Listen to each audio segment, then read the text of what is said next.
okay. I am feeling okay, despite what anybody believes. Everybody's got a little bit of, that's been up here so far today, has a little bit of a something going on in the throat. I don't know what it is. Coming or going, I don't know. I thought, I sat here and told several people Tuesday in my class that I was working with some yarn on Tuesday morning that was wool and mohair and stuff I don't usually work with, and I had some caught in my throat.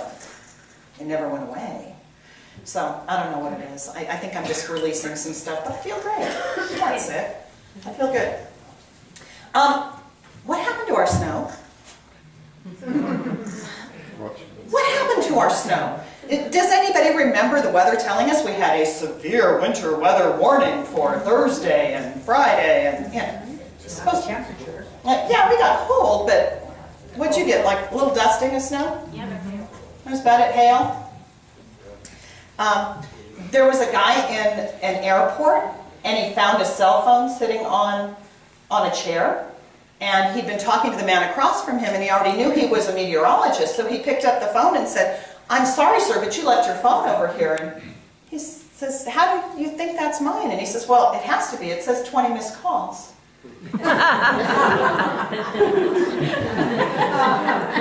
Is that so true? So I can sit down now because that's the only thing I have original to say. Jonna did part of my talk. Stephen Song did part of my talk. I don't know. I don't know what else I can say to you. Reiterate. We'll figure it out. repetition is good. We'll figure it out. So I'm going to ask you a bizarre question. How many lives have you had? And I'm not talking reincarnation. 5. Okay. In the course of this lifetime, how many segments of your life have been completely different than other segments? Most of us. Now, I'm getting a lot of nods. Okay, good. So, we start as children, we have this life as a child, we become teenagers, boy was that a segment.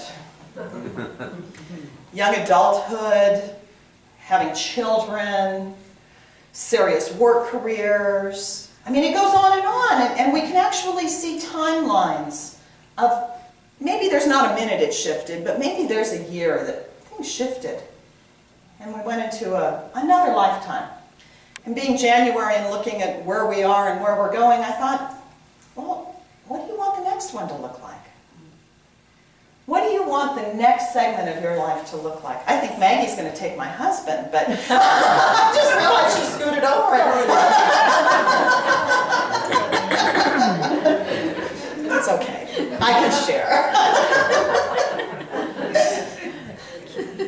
What do you want the next segment of your life to look like, and how do we get there?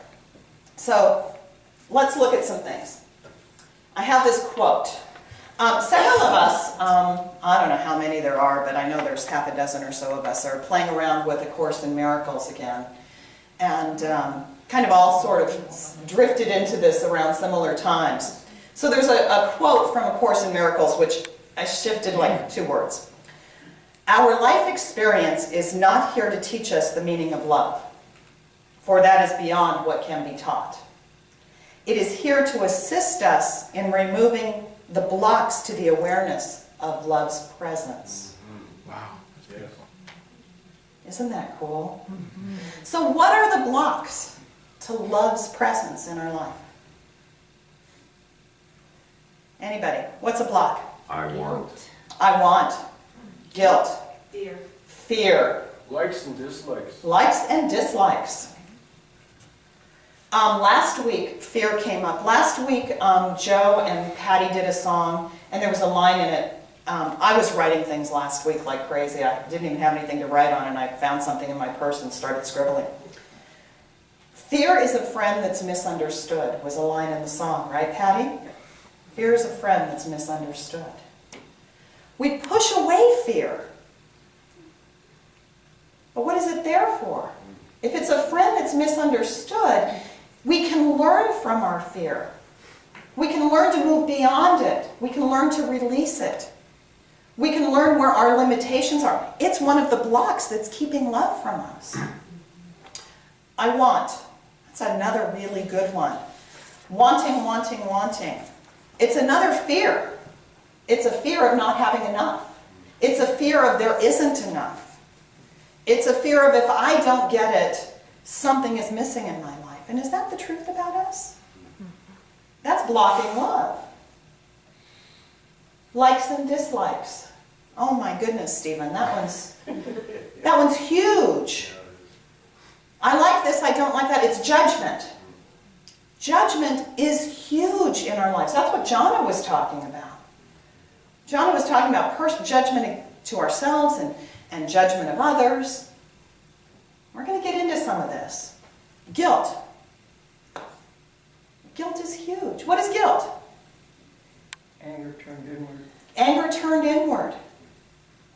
We're afraid. We're back to this fear. Guilt is still, we're afraid. Somebody's going to find out. I did something that's less than what is appropriate, said something, thought something, and I feel bad about it. It wasn't good enough. It wasn't good enough. I'm blocking this awareness of the divine love that is who and what I naturally am. How many times have we said this? Only every week, right? That's what we say over and over again. But how do we get from where we are in our heads to understanding this deep down inside of us? All of these things are ways that point us that maybe we need a course correction.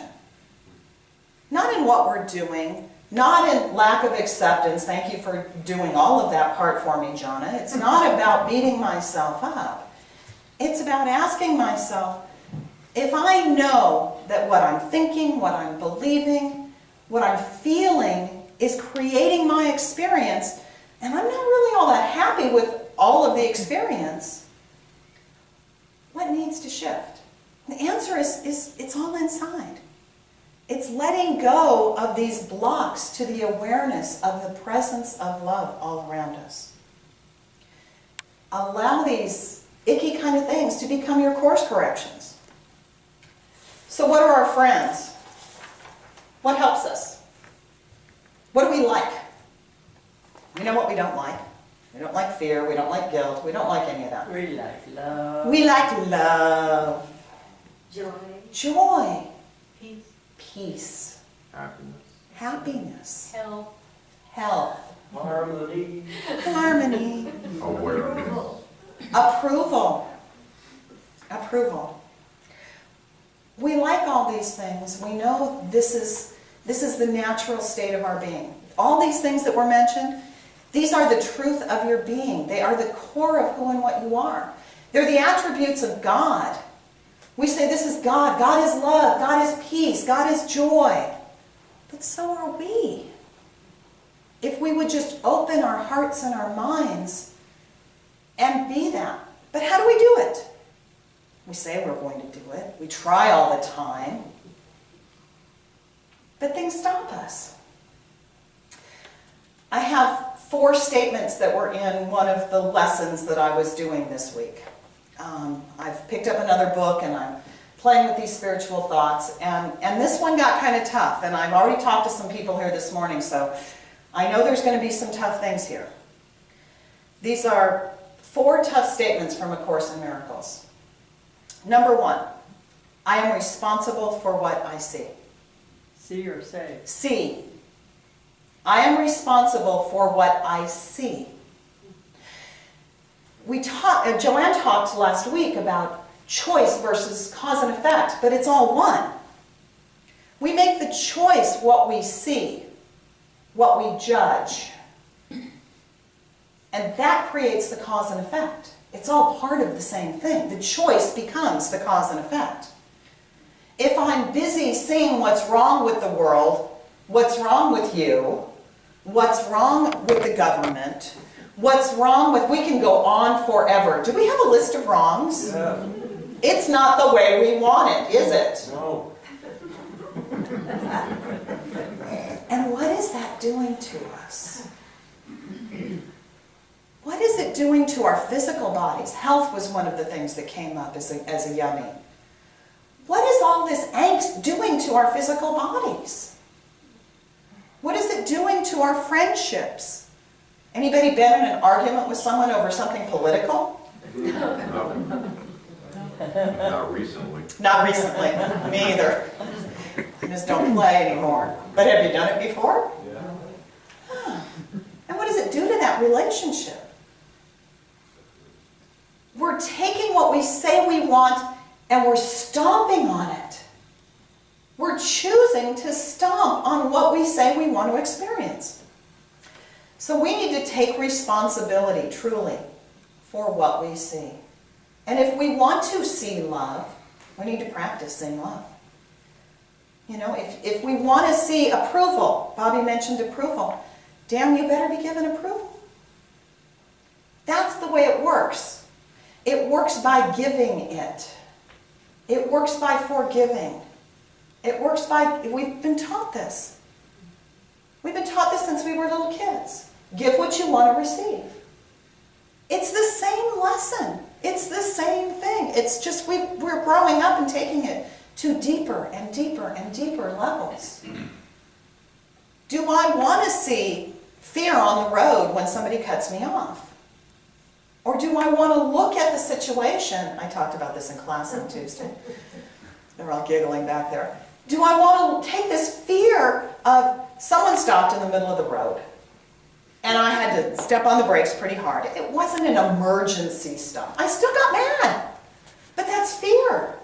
Instead of saying, and it took me a minute, I had to drive on and a mile later maybe, I realized, stop, be grateful that nothing did happen. Instead, I'm looking at what could have happened. We upset ourselves so much with what could have happened. It didn't happen at all. We got to be responsible for what we see and the way we choose to see it. And we got to catch ourselves when we don't see it in the loving, mature way that we really want to see things. We really want to experience this, but we're blocking it from ourselves. The next one, I choose the feelings I experience. Most of us can agree to that. I choose the feelings I experience. Yes, when we're young, we think it's everybody else's fault. Hopefully, most of us are over blame.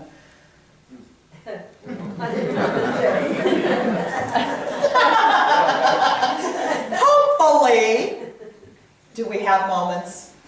Yeah. Catch yourself.